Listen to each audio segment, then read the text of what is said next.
Hi there, and welcome back to the Community Strategy Podcast. My name is Deb Schell. I'm a creator turned community builder. After launching my online community in 2020, I have a passion for online events and bringing people together.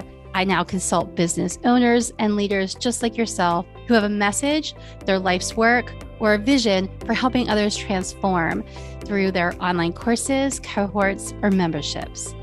On this interview style podcast, you'll hear conversations with community leaders, passion for bringing people together online. Our goal is to provide you with interesting conversations to inspire you to build, launch, and grow an online community with energy, confidence, and purpose. Let's get started. Hi there. Welcome back to the Community Strategy Podcast. My name is Deb Schell. I'm the host, and today we have a special guest, Taylor Harrington. She's the head of community at Groovy, which is a cool new app I joined that brings together solo workers from all over the world to instantly connect and conquer their to-dos, as she says. Welcome, Taylor, to the Community Strategy Podcast. Deb, thank you so much for having me. I'm excited to be here. Yeah, so tell us a little bit about how you got into this role of Groovy. And then tell us what Groovy. Well, tell us what Groovy is first. Sure. Yes. And you did a nice little job teasing it. So Groovy, I like to say, is the best way to get shit done and meet the best people. Hope I can say shit on the podcast. Is that all right? Okay. Whatever you want. We're going to start right there with a little bit of that. And it really is an accountability community for folks from around the world who have these non-traditional career paths that they're paving on their own, and they're doing it on their own. And it can get really hard and it can get really lonely. And so you can hop onto Groovy. It's a mobile app for a 50-minute focus session with other folks that are in the same boat. And it's just been a really powerful experience to see all of these people from around the world feel so much more connected. I joined about 18 months ago, was the first full-time hire. And it just has really taken off from there. When I joined, it was 23 community members, and now we have hundreds. And it's just a really, beautiful thing to see something grow so quickly. And so many people who are part of it just absolutely love it and say, my life is so different in the last year since I found my people on Groovy. So that's a little bit about Groovy and how I ended up here. Yes, I had this moment of realizing that I just love connecting people, and I wanted to do it full time. I found out about what the community world was up to. I felt like I was peeling back this giant red theater curtain, and I looked behind it and I was like, oh wait, all the people like me are back behind this curtain. How do I get over here and do this full time? Because in my last role, I was doing a lot more marketing, which I think a lot of folks in community relate to having a different career path a little bit before, but at the core, I just loved people. And so if I could do that full time and bring them together, that's what I wanted to do. And so I like to say that I'm creating the opposite of loneliness in the world. And that's my life's mission, whether it's through work or everything that I do outside of work. And my role at Groovy was so that I read about what they were building. And I was like, I have been dreaming of this type of connection for years, and you're actually building it. How can I help? Mm-hmm. How did you actually build that relationship with the founder? Who's the founder? So we have 3 co-founders. Josh Green is our CEO and co-founder. So I actually I don't know if anyone's heard of Angel List. It's a website where you can apply for jobs. They have a bunch of different startups that are on there. And I knew pretty clearly that I wanted to be working on a small team. My last job, I worked with bestselling author Seth Godin on a very small team in person at a very cool office. And I read what Groovy was building. It was this remote role with 2 co-founders at the time. Now we have a third. And I was like, this is exactly what I wish exists in the world, bringing all of these people together. One of the Groovers described it yesterday as a bunch of interesting and interested people coming together. And I thought that was such a beautiful way of articulating it, because that's really at the end of the day what it is. It's folks who have a bunch of different pieces of them, that they're showing up as this full human inside of the community of, I'm not just my job title, I'm not just my work. I want to show up here because I've decided to design my life around how I feel and who I am.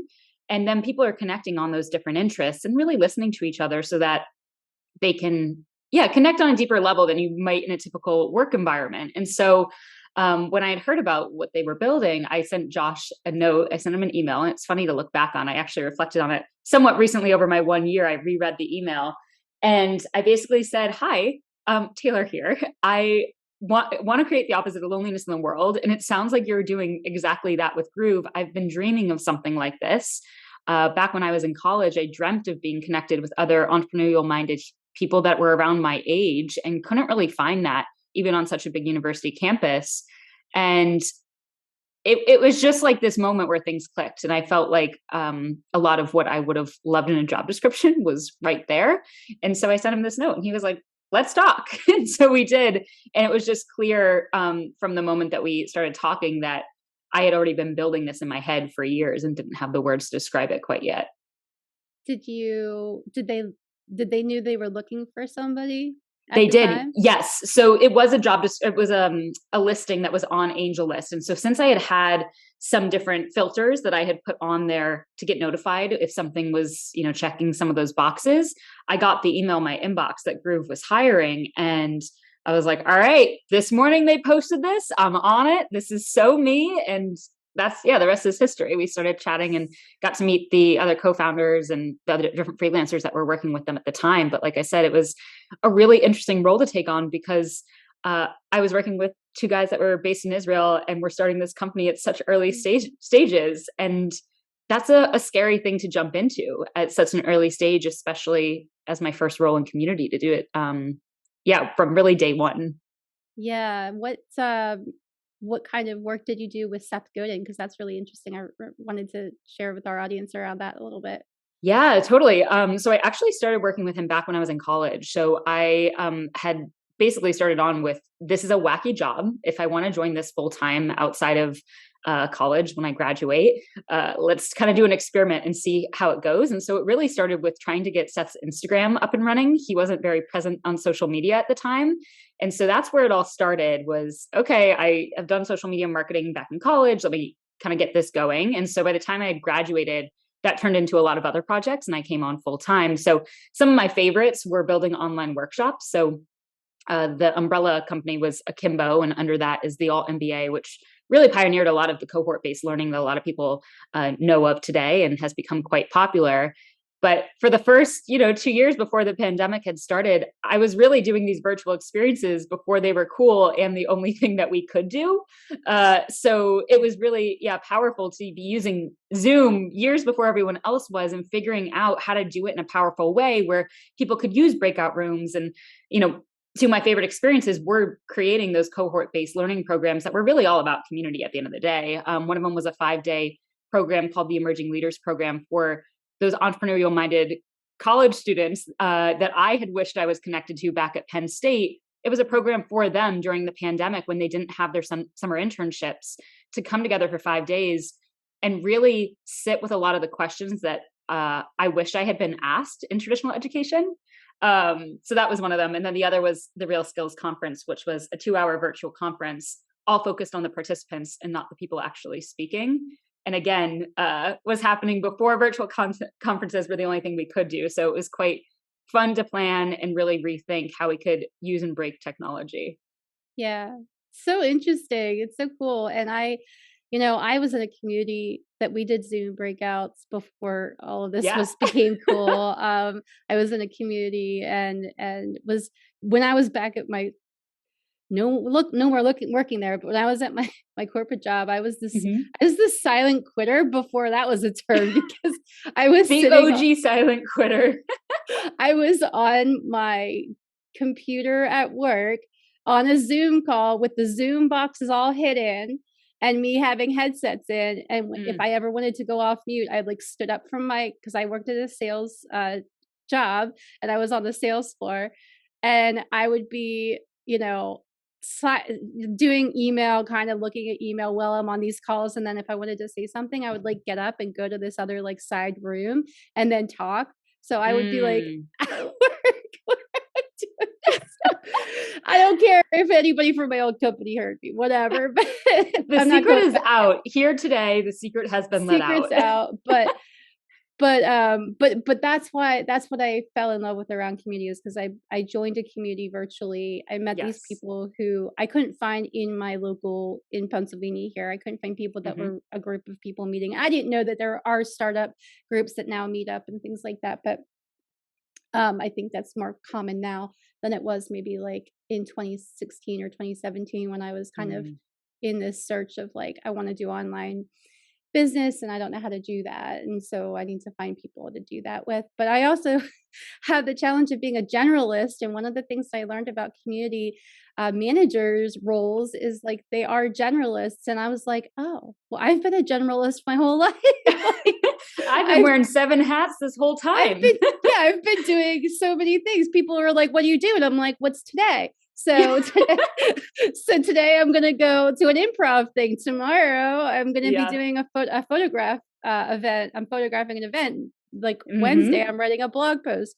So like I get the whole coming from different backgrounds, which is you and I have that in common, of just having completely different backgrounds and then coming into this space of community. And I think when you said about, like trying to how did you say it? Answer the problem of loneliness, solve the problem.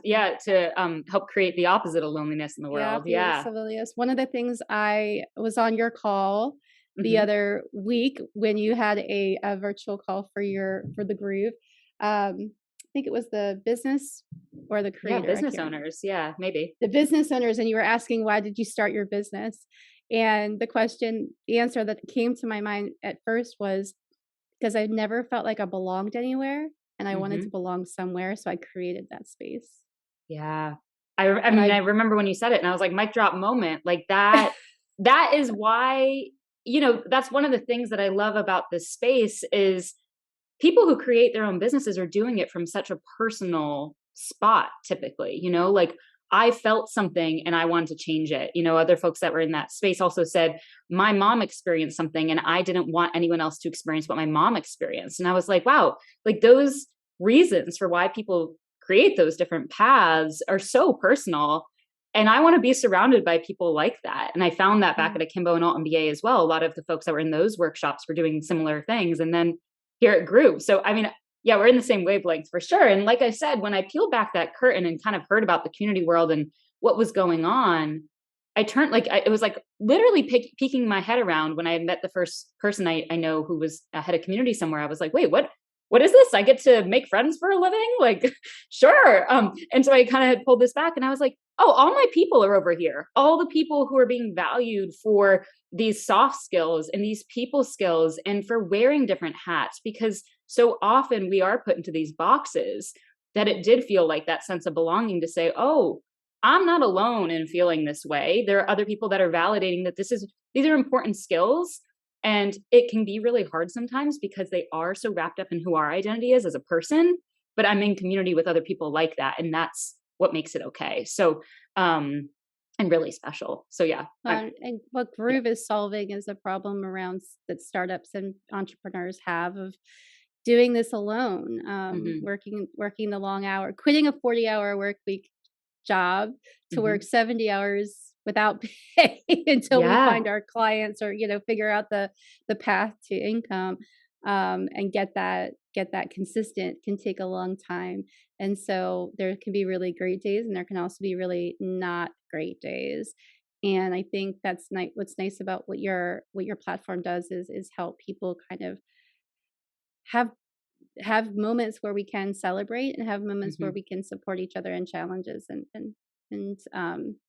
in a space where we're all coming from the same kind of sense of we're purposeful, passionate, people, whether we identify as, like different kinds of roles, but we all kind of have this sense of like support and encouragement, lifting each other up instead of like going the social media opposite route of let's blast our microphones and see who can shout the loudest or dance the funniest or something. Yeah. I know. We definitely do not need me dancing on TikTok. That's for sure.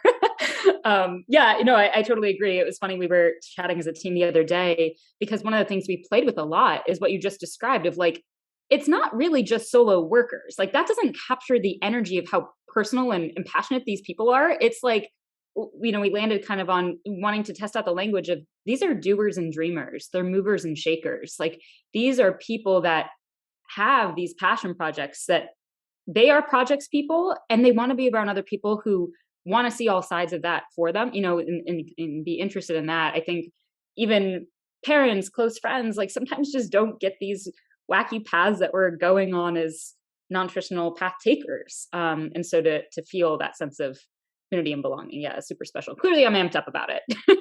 Talk to us, tell me and tell the listener here who might not be familiar with Groove about what that actually looks like when they're looking at the Groove app, or maybe just explaining a little bit of the experience when somebody would who, you know, if somebody's saying, oh, that sounds like me, I'm struggling with being alone, and I'm, you know, doing this and the Groove thing sounds great, like how would they then get to know a little bit more about Groove from your perspective? Well, totally. And I think one of the biggest things that I'll just kind of like preface this with is we have limited time as business owners, as you know, these movers and shakers of the world. People are busy, and I think that's something that's really common inside of Groove. Personally, I have a really hard time saying, oh, I'm gonna, you know, do a 30-minute or 1 hour catch up with someone, whether it's someone in the space that I'm curious about their work, or it's an old friend that I'm like, oh, I used to work with them. I think it's really hard to like block off time on a calendar these days, especially when you're this type of person. And what I love about Groove is like, just by default, you're going to get shit done during those 50 minutes together. So you hop onto the app, you click the big green button, and you're paired up with someone from around the world, up to 3 other people. So it maxes out at 4 people. So it's nice and intimate. That's how you get to really know each other. And once you've matched up with them, you're now on video and audio for about 3 to 5 minutes, where you can share what you're up to for the next little bit, where you are in the world, maybe a little bit about what you do, what projects you're excited about. And then you get into the focus session. So you're off of video, off of audio, and you've got a little to-do list. So you can check it off, cheer each other on as you're hitting those accomplishments. At the 25-minute mark, there's a way to check in with each other. And then when the 50 minutes are up, you hear a little light dinging noise that kind of wakes you out of that focus mode. And you go back on video and audio to share how it went. And so, you know, it's again, a couple of minutes of connection at the end there.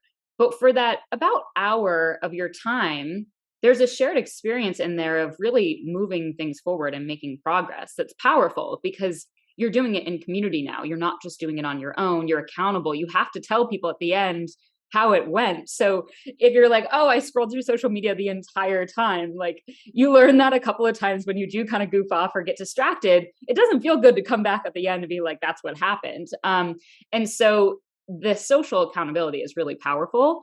And similarly, like you said, building those connections happens in those couple of minutes because people are talking about the work that they're doing in their day. Oh, you know, I'm trying to conquer these to-dos, or it's been a rough day and I really need to use the first 10 minutes of this groove to just take a walk, and then I'm going to get into it. But I know if I don't get onto this groove and tell you all that I'm going to take a walk, I'm not actually going to take that time for myself. And I think that's some of the powerful pieces of it. Is it's about people designing their days and saying, how do I want to spend the next 50 minutes? And if they grew a few times throughout that day, they continue to ask themselves that question. And I think sometimes we don't come out of water as folks that are on these non-traditional paths to say like, oh yeah, let me take a breather. Like what do I want to do for the next 50 minutes? It's just go, go, go and trying to get through the to-do list. So I think that's, you know, a lot of the powerful pieces of it. And, you know, we're still early stages. So a lot of what we're doing right now is really rallying around those community members to build what the future of this looks like. And one of the things I'm most excited for right now is finding ways for people to more easily connect with the people that they really want to connect with in there. And one of the things we've learned through our UX research is it's not about fields. It's not about the field of work that you're in. I was talking to someone the other day who was like, oh, I'm a community manager and I would love to connect with the other community leaders inside of Groove, but I'd also love to connect with the other knitters. And it's not necessarily that I'm going to knit inside of a Groove, but to be in company with people who understand that practice of mine would be really, really special. I just was kind of doing, I was telling you how we're doing some test experiments where I like do something for a week or two and see how it goes. And one of the things that I was testing was manually matchmaking folks inside of the Groove community based on some of their interests. And a lot of folks have really cool bios where they share some of those interests that are outside of work. And also just getting to know them as a community leader, it's easy to say, oh, I know something about this person, something about this person. And I realized there's like quite the little bread making crew on Groove. which is so funny. Not a lot of people are making the bread in Groove, but I will say I was in a group with someone today who was putting their bread in the oven. And I connected all of them. And it's a special thing when suddenly they've got this shared interest of like, let me send you a photo of my cinnamon raisin bread I made last week, and I'll send you my sourdough recipe. And even though it doesn't really have to do with what they're accomplishing in the Groove, it connects them in a human level that we so often miss in social media and in LinkedIn, and even in the traditional corporate experience of not being able to kind of show all those sides of ourselves. And so, yeah, that's I think a big piece of it is how people connect that way. Yeah, I think it's so interesting and meaningful to not have to put ourselves in boxes, Hmm. and to say that how we're a human being in on all of these different elements. We do this thing, but we also do this thing, but we also do this thing, and those are all amazing elements of what makes us a person. What makes us Yes, us.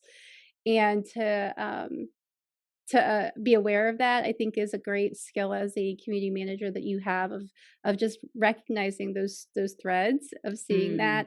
I think those are really honing on those skills for community managers, like when you're talking, because community managers might be listening, and I'm just thinking oh, of like totally. giving tips about this to community managers that might be listening, or if they're, if you have a community, and you're thinking like, how do I get my community members to talk? Because that engagement is like one of the biggest things. I think these are some really good tips as far as like how to get more engagement, right? Totally. Yeah. And, one of the things, like I said, is like sometimes if you have a community that's so wrapped up in product like ours is, you have to create alternatives. You've got limited resources and you have to create other ways to learn things quickly to then be able to say to your product team, oh, I think we should actually be building this. And so you need to collect data quickly, which is why I run these different experiments. And so one of the reasons that I think it's important is, we have a Slack channel and there's a couple experiments that I'm running in there now of like, what does it look like to kind of give groovers the ability to say, oh, I want to be a part of X group. So I want to be a part of the business owners group. Or we have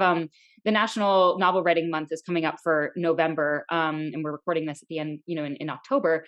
That we have a group that's going to be, coming into the Slack community so that they can connect with other people that are doing. I think it's Nano Remo or Rimo. I'm not sure how you say it out loud, but that's the name of the National Writing Month thing. And so it's really interesting when you give them spaces to gather and you're not at the center of it. It Yeah. changes everything because now they're in the choice where they get to decide, oh, do I want to group with that person? Oh, how do I connect? Because now I've given them permission. Here's the container. You're now all together. What do you want to do about it? And kind of giving them a little bit of instruction so they know how to do it. I think that's the key. And so when I think a lot about like as a community leader, what is my role? It's a lot about setting up the container. And I like to think a lot about like this job title of community architect, because I think it illustrates that so clearly that really as a community leader, my role, especially, and, specifically at Groove, it could be different for different people, is creating that blueprint of where are we going? What are we building? And for the product team to come in and help me build up those walls for this house. We build it together, but we don't build the entire thing. We leave just enough room so that community members can walk into that door and continue building it with us. They can say, hey, I think we should put a green velvet couch over here and let's paint this wall purple. And that I think is the key is when I think about this Slack experiment is I'm setting up a room for the NaNoWriMo folks to come and gather. Um, but I'm not creating the room completely for them because I want them to come and create it, and empowering them to do that, I think, is one of the biggest things that we can do as community leaders. Yeah, I think it is so pivotal to just realize that empowering the community members is the way to inspire them to feel like they're a part of it, Totally. and to feel like they're important in the space, they matter. I think Hmm. those are key components to showing how they matter, of saying, no, we want to hear your voice, and we want, if this is, and validating like the need for certain things. I think there's a lot Yes. of Slack channels that I'm in, or Slack, whatever you call them, that I'm Slacks that I'm in, that are like, there's got all these channels, but like, is Yes. anybody actually conversating in those? Has it been validated that people even want that space or want to connect there? And like, I think it's an important distinction to make of, no, like we can create it, but if there's a need and if we see that it's something that makes sense, I think that's a good direction to keep a hold of, is like not wanting to serve Hmm. everyone and creating a space for everyone, unless people are saying, a collective group is stepping up and encouraging them to say, hey, if there's a space that's missing here, then tell us and we will create. Yes. We will encourage you to lead or create or Exactly. Yeah. And I think that, with the example of Slack channels, like I do this a lot where I'm very clear and very clear with my community members, like this is an experiment. This isn't going to be a space forever. And so I think doing that allows also like some freedom on my part to say like, I'm not sure what's going to happen with this. This might not be forever, but let's like go all in for the next 2 weeks and see what we learn from it together.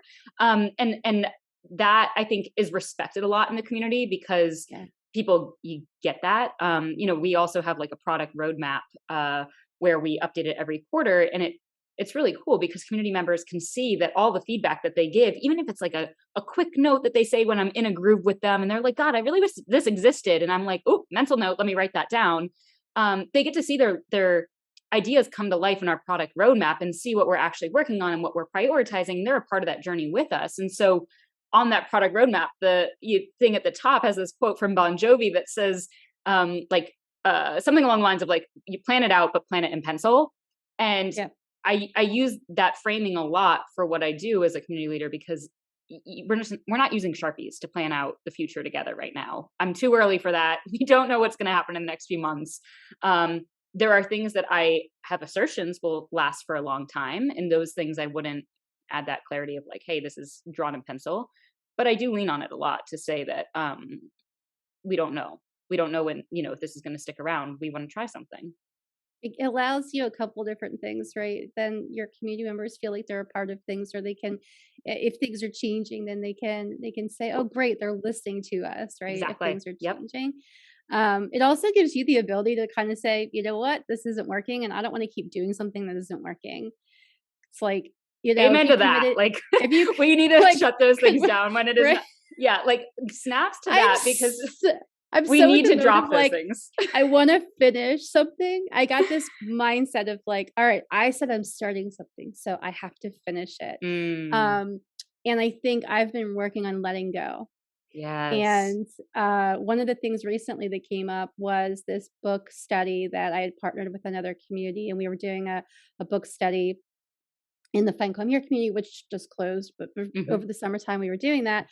And there was a lot of interest in the beginning, and then it all of a sudden kind of died off. And I'm like, well, I'm not going to, basically give up an hour of my time guessing that maybe people are going to show up and maybe want to talk about the book and might not have even read the chapter. And, I'm just don't want to waste my time with that. No, it's not worth it. Even though I committed to doing an 8-week, an 8-week study program or whatever, and we were in like week 5, and I'm like, I'm not getting an RSVP from people. I'm not getting the sense that they, are really gung ho about this.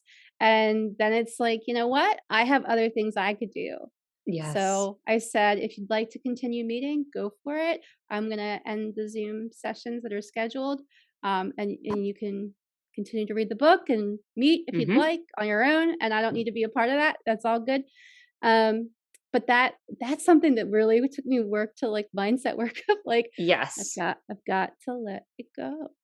No, that is a skill, and it is not something that is going to be learned after one instance or many. Like, it is something that is continuing to be worked on. I had a conversation with Tova, who's our UX designer and co-founder, and she we were talking about these test experiments and like, what do we do when we've like kind of completed one after the end of like 2 weeks or so?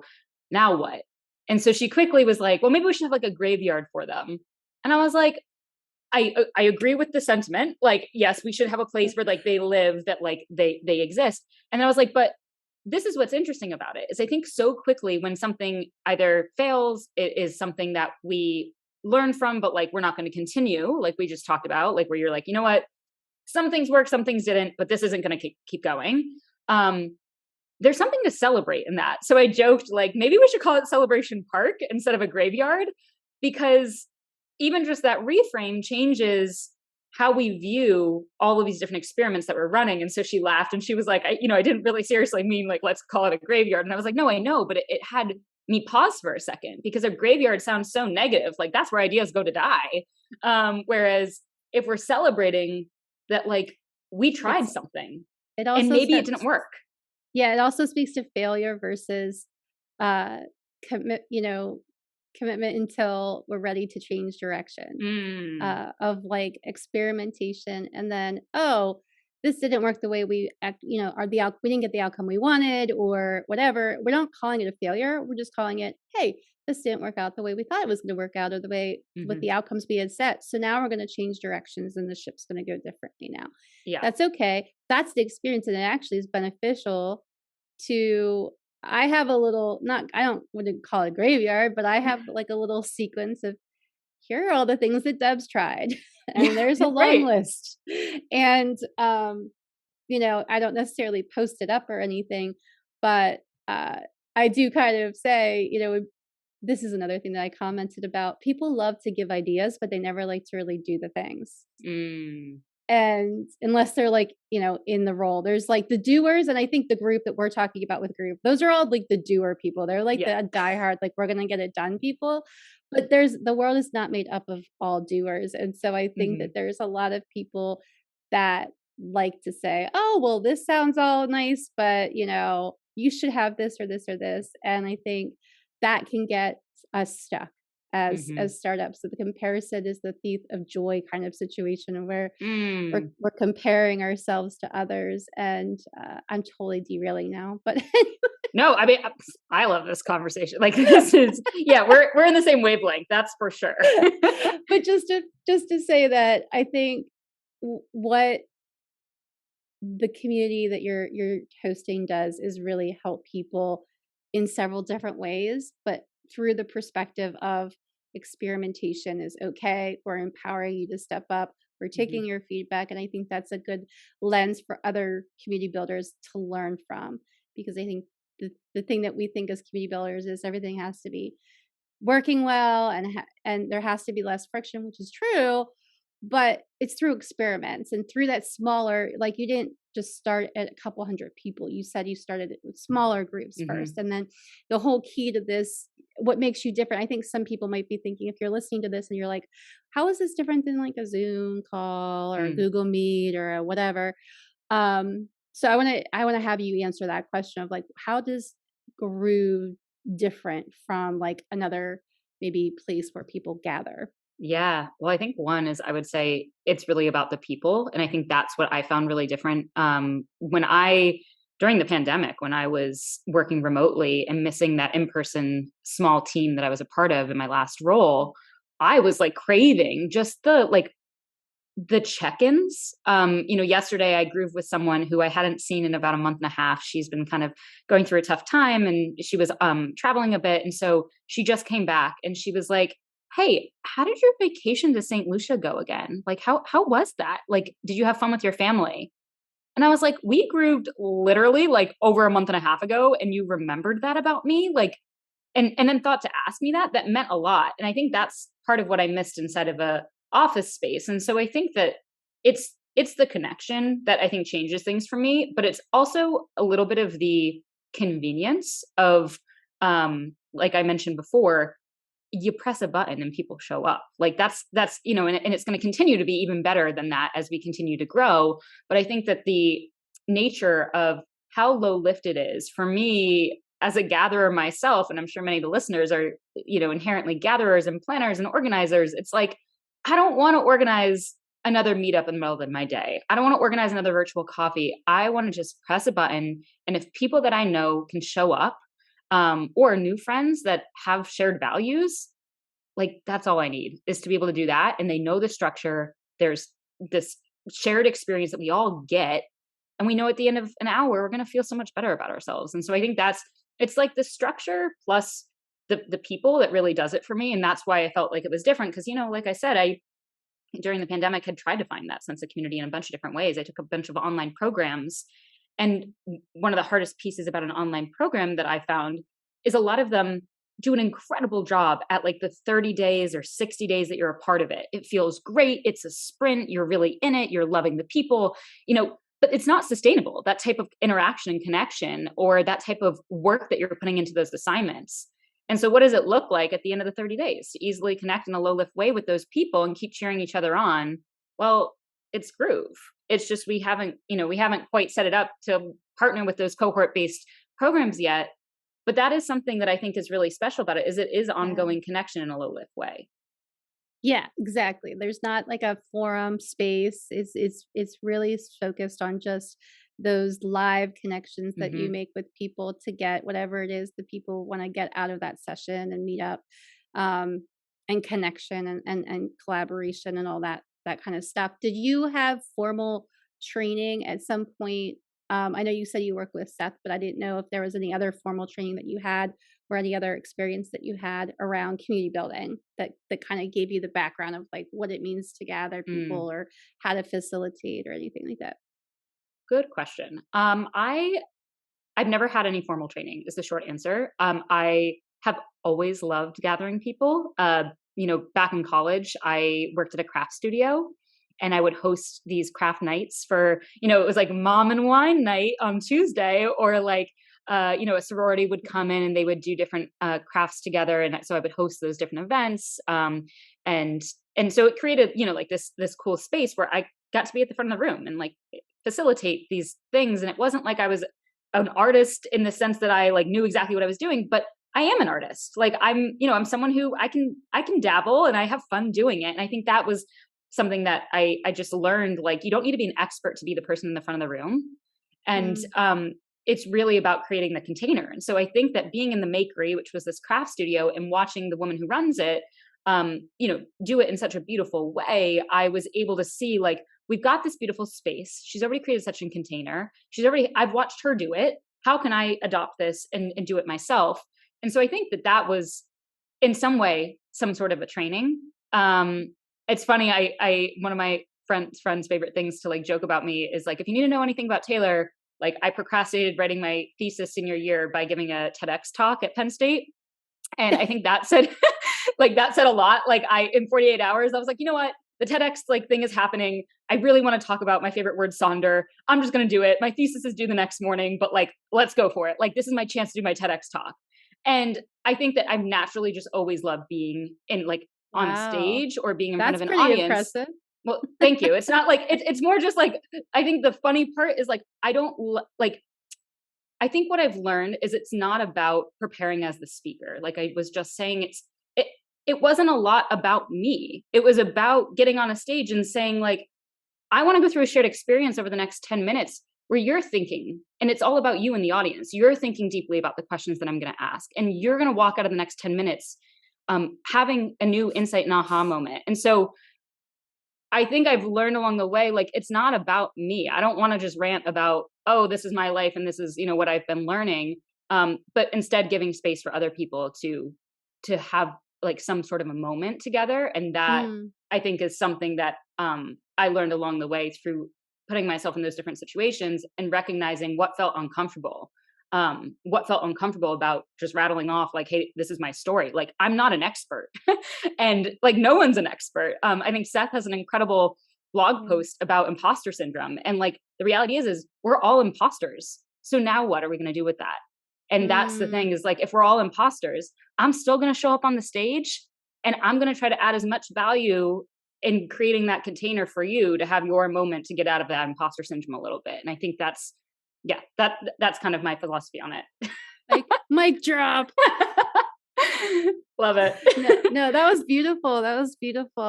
I have some rapid fire questions. Oh, let's hear it. Us out. So I haven't done rapid fire questions really in the end of these podcast interviews, but this is the last of the 10 episodes of this community strategy podcast. And so as I write the Creator to Community Builder book, I'm like asking these questions in a form. And I thought, why don't I ask these during the podcast episode? Genius. Silly. So I should do that. I'd like to just talk with people and like see what comes up. I'm like a creative that just wants to like, let's explore all the things. But yeah, I definitely. Are we talking like Twitter version? Like, how quick are these rapid fire answers? A little expansion is okay. I don't want to limit you to Twitter version size. Okay. I feel like that might be a challenge for you. I'm a talker. What's the biggest challenge in your experience as a community builder that you've had? I'm going to go, it's rapid fire. So whatever's on top of my mind, right? Yep. I'm going to say boundaries. I care so deeply about this work and this space and this mission to help people feel less lonely that sometimes it's hard to separate myself from the work. And it's a challenge. And I'm very honest and clear about it. I wrote a Medium article recently about how I'm working through it. And I have those moments where I'm not setting those boundaries up. And then I'm not, I'm not setting myself up for success and I'm not taking care of myself. And that's when I learn and I say that didn't work over there. So now what? And so I have some strict boundaries that I think, I have a no plans Monday rule that I shout from the rooftops because I think it's changed my life, to make sure that I am taking Mondays for myself. And I also have other boundaries throughout the week that are similar, that are very strict, that no matter what's going on, unless it is a once in a lifetime concert that's happening on Monday or a best friend's birthday party, like truly like best friend, nothing is happening on Monday. Yeah. It has to meet some of those high standards. Really, really high standards. And nothing in the last about 10 months of doing this, nothing has met those standards. And it's been really hard to maintain some of these, that's just one example, but some of the other boundaries as well. So I would say that is the biggest challenge, is taking a step away from it. But you've overcome them by setting those boundaries for yourself. Yeah, but boy, is it a work in progress. I mean, like practice. It is. Yeah, it is a practice. And I think that it continues to surprise me what things show up. I mean, I thought that I had things, pretty figured out. And 3 weeks ago, I had a moment where I was like, why can't I turn this off at night? I'm continuing to think about a story of where someone was really struggling in my community. And it's hard because empathy doesn't turn off at 5 p.m. And so what do you do then? And I think that's, it's one of the biggest challenges. And it's hard because I am a gatherer at my core. And so doing something that is now my work, how does that show up when I want to gather friends? And how do I create boundaries so that doesn't feel like work? I hosted a flower party last night for 15 girlfriends, and we all came and made bouquets at my apartment. And it didn't feel like work because that sounds amazing. I want to do that. Oh, it was the best. Yeah. And I found ways to do it in a way that didn't feel like work. And I that's again, a work in progress, because the last time I did something like that, it felt a little bit more like work. So, always learning, always trying new things. But one of the biggest challenges is separating myself from the work and finding those boundaries. What aspect of community leadership do you enjoy the most? Helping people feel seen.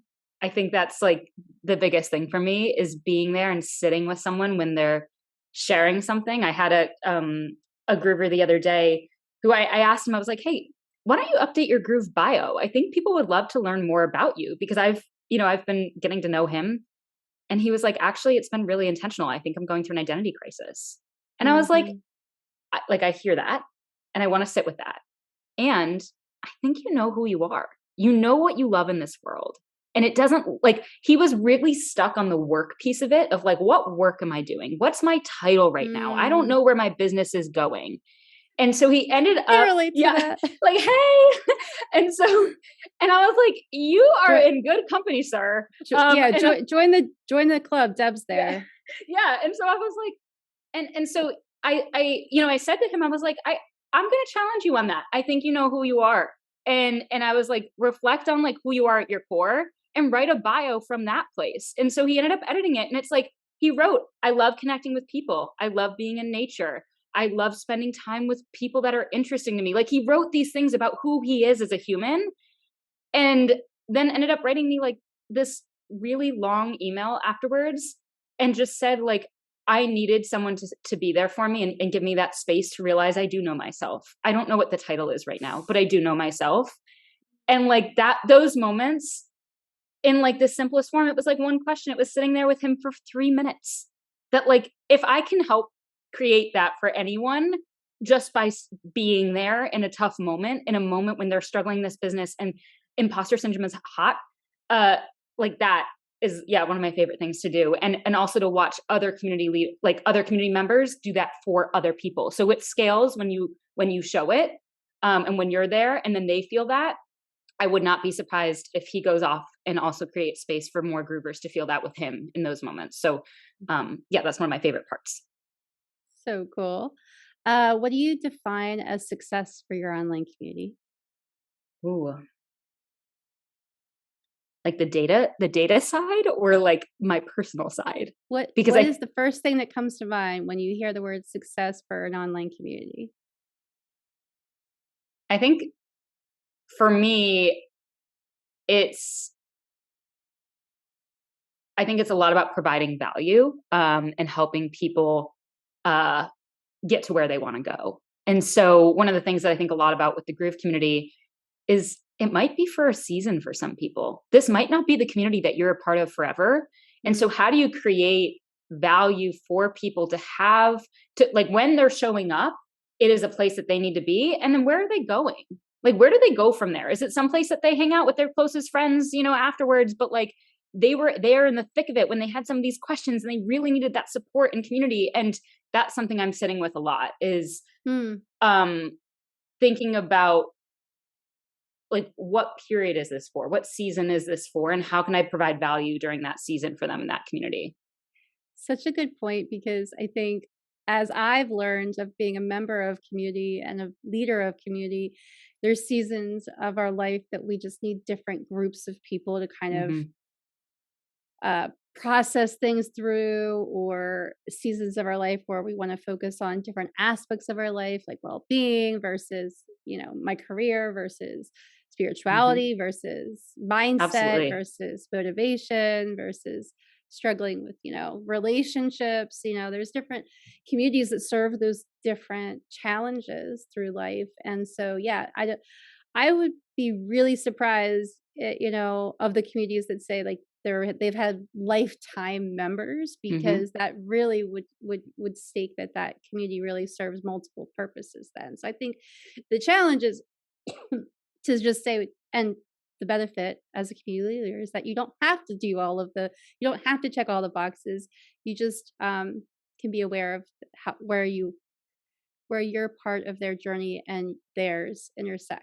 Or Yeah. And I think the key lesson there is, like, it's not for everyone, and it can be for someone, and then it could be not for that same person. And learning to, like, going back to letting go, sometimes we got to let go of that. Like, retention numbers, like, they are important, but at some point, having a really powerful conversation with a community member who says, this really served me during a period of my time. And I had a recent conversation with someone about this, actually, who was really going through a specific time and needed Groove for the last year. And now they've moved and they've found something different, a different kind of community that's supporting them in a new way.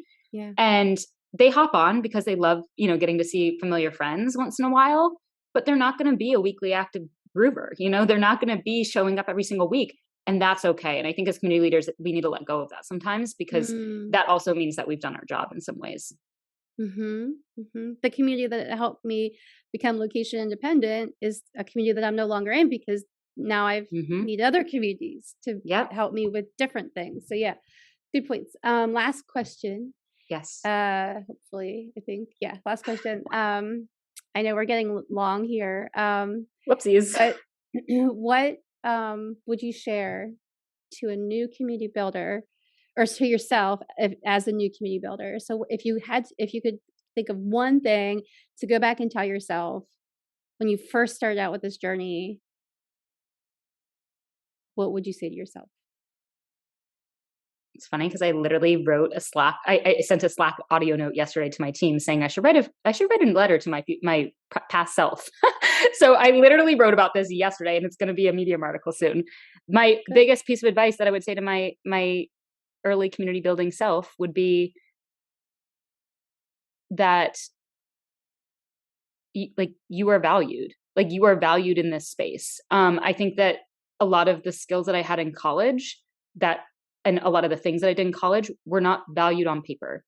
And I didn't know what that space was going to look like for me, and that there was a job title and there was a job description that was going to fit those types of skills and that they would be valued. And I think that along the way, like, I wish I could have told, me a few years ago, like, hey, you haven't found it yet, but all those things you're doing, they're going to pay off, because you're learning so much and you're going to be valued one day in this space for those types of skills and who you are, because this is, like I said, a really identity driven type of a role. And I wish that I could go back and just be like, it's going to work out. You're going to be fine. Oh, isn't that all we want to hear? Everything's going to be fine. Everything's gonna be just fine. I actually write that to myself at the end of all of my journal entries every day. You're gonna be okay. I'm doing that for 30 days to see how I feel at the end of the 30 days. And That's a good yeah, practice. yeah. It's a good practice. I'm writing, I have everything I need. That's a good one too. Maybe my next 30 days, I have everything I need. Because I'll tell you, every time I have some problem, I'm like, I need to like buy a course, or I need the program, or I can't, I need to hire somebody, or I need to go somewhere, or I need to do something, or I have to buy that book. And I can tell you right now, I have 20, I have no lie. I have like 5 books on my Kindle. I have 7 books. Oh, you're talking to the right person. Nightstand. I have 5 books on my Audible subscription or whatever. Like, it's insane. And I was talking to somebody yesterday, and I was the last piece I'll share is I was camping this past weekend in the Pittsburgh area of Pennsylvania, Ohio State Park. And there was no signal. And so I was just sitting there and reading and enjoying the fall colors and the silence and, all of that good stuff. And I just, on my drive back, about 3 hours on my drive back, I was listening to a podcast, and she said, leaders should stop consuming content and start creating it. And I was like, and I knew this, I know it's like the battle of like creating versus consuming. Yeah. But one of the things that I think is important as a community builder is to learn that there is a balance between those two things, especially when you're starting out, and to tell yourself that things are going to work out in the beginning. It's like, really, are they going to work out? I mean, but and don't have it all figured out, but like, we're working on it. And like, younger Taylor could have used like a plus, thumbs up there. And I think we all could use a lot of compassion in our life, for sure. Yeah. I think what you're sharing around, these books is like, it's really interesting to like notice that, and then bake in like, what does it look like to read 5 books back to back? Or what does it look like to read 2 books? And after each book, you spend an hour really reflecting on how you could take action on what you just learned. Like, it's an interesting practice of like, what now? What do we do with all this great knowledge? I'm trying. So the last thing I'll share here is that I'm trying to lower the expectations that I have for myself, in a sense of where I set up myself.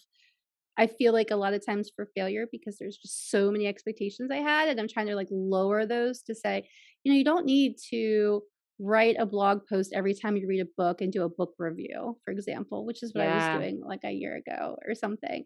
I can read a book, I can take certain notes, and then I can implement certain things from those notes, or like take one sentence and share it. And then I don't have to create these other things with it. Sometimes we feel like there's certain books that are going to help us inspire, and there's other books that are going to help us like implement.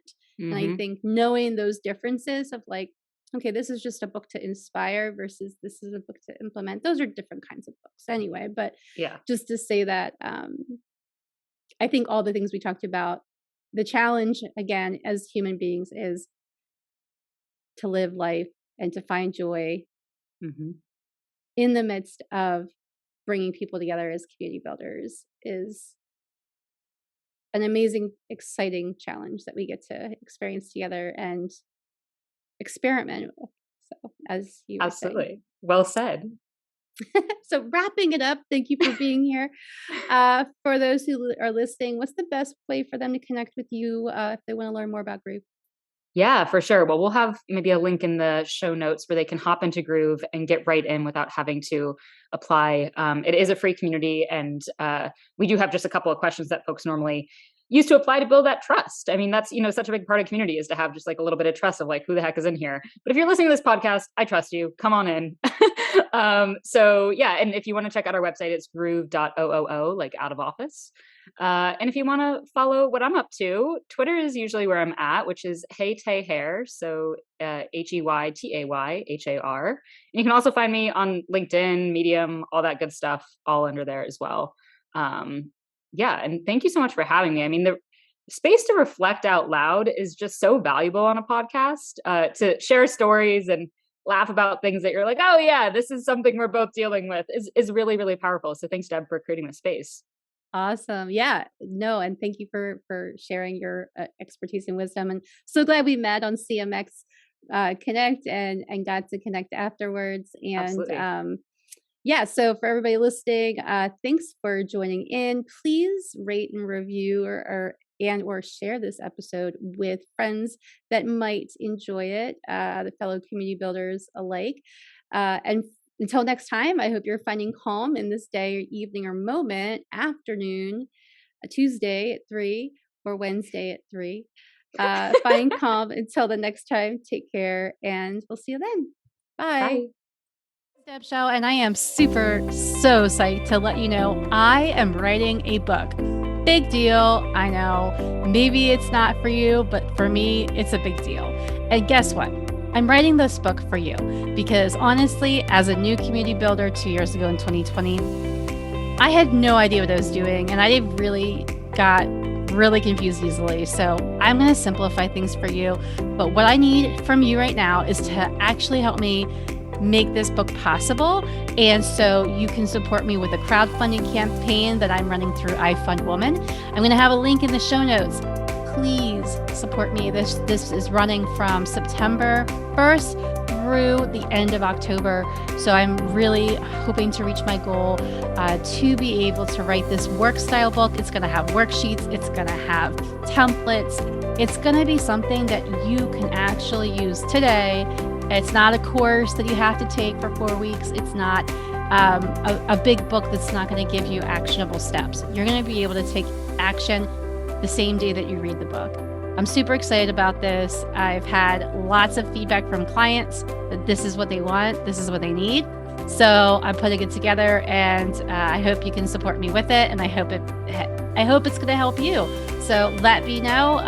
Please check out the show notes for that link to the iFundWoman crowdfunding campaign for the new book I'm writing. It's called Creator to Community Builder. I'm so excited. Thanks for helping me if you've already donated.